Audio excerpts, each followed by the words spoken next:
Welcome to Pooja Nardia English classes. आज के video में हम करेंगे सिनोनिम्स ऑफ डिफरेंस। सबसे पहले जानते हैं सिनोनिम्स का explanation.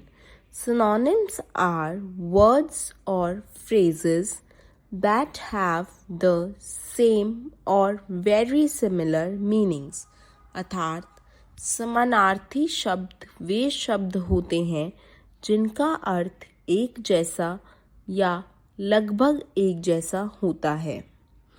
Let's do synonyms of difference. First, disagreement, DISAGREEMENT।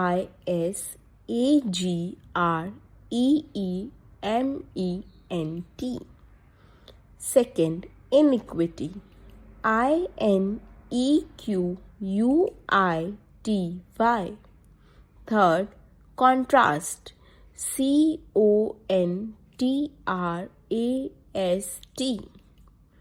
Fourth, dissimilarity, DISSIMILARITY.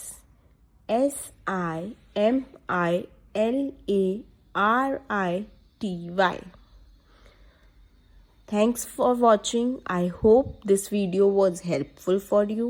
For more videos, like and subscribe the channel.